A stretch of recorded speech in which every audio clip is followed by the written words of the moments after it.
Hello बच्चों, let's see the question. The question says that if the angle of elevation of two towers from the middle point of the line joining their feet be 60 degree and 30 degree respectively, then the ratio of their height is. Okay, तो अपने पास दो tower हैं बच्चों यहाँ पे. Let's say एक tower अपने पास ये हो गया बच्चों, ये ओके, एंड इनके फीट को ज्वाइन किया हमने और दूसरा टावर अपने पास कुछ इस तरीके से हो गया. क्लियर? ये ए बी यानी कि टावर वन और ये सी डी हो गया सेकेंड टावर. क्लियर? इनका हाइट मान लेते हैं हम, लेट से h1 और इसका हाइट हो गया h2. क्लियर? अब उसने बोला है कि ये जो टावर है वो कितना एंगल बना रहा है इसके साथ, मिड पॉइंट्स के साथ. ओके, तो इसके मिड पॉइंट पे ये यहाँ पे कहीं इसका मिड पॉइंट होगा फीट का, तो यहाँ पे इसका angle is 30 degree. Okay, and ये जो टावर है ये कितना बना रहा है यहाँ पे, ये आपका हो गया 60 डिग्री बच्चों. क्लियर? ये आपका हो गया 60 डिग्री. क्लियर? तो ये तो हो गया उनका एंगल ऑफ एलिवेशन. फिर उसने पूछा then the ratio of their height is, height बताना है.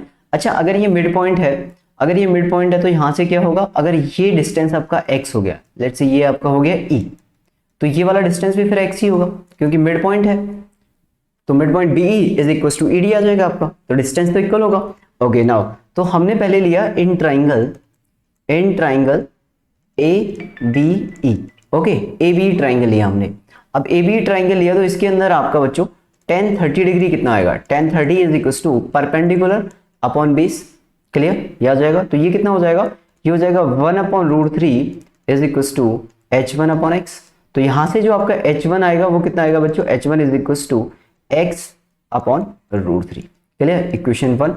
फिर हमने बोला कि in triangle C D triangle के अंदर यहां से tan 60 कितना आएगा बच्चों, tan 60 इज इक्वल टू इसमें आ जाएगा आपका कितना, यहां से परपेंडिकुलर यानी कि h2 अपॉन ये कितना आ जाएगा x बच्चों. तो यहां से आपका h2 कितना निकलेगा, h2 is equal to x into √3. Equation number second. उसने बोला कि then the ratio of their height is, height का रेशियो बताना है. तो equation 1 is divided by equation second. Equation 1 is divided by equation second. आपने फर्स्ट इक्वेशन को second से डिवाइड किया तो यहां से h1 अपॉन h2 कितना आएगा बच्चों, h1 इज x अपॉन √3 और ये कितना आ जाएगा आपके पास x √3. क्लियर? इससे ये कट जाएगा और ये हो जाएगा बच्चों आपका 1/3. यानी कि अगर आपसे पूछा जाता है h2:h1 कितना आ रहा है तो ये आपका 3:1 रेशियो आ रहा है. क्लियर? तो 3:1 will be the right answer. Okay, now let's see the option third will be correct. Okay, I hope आपको समझ में आया होगा. Good luck. ओके.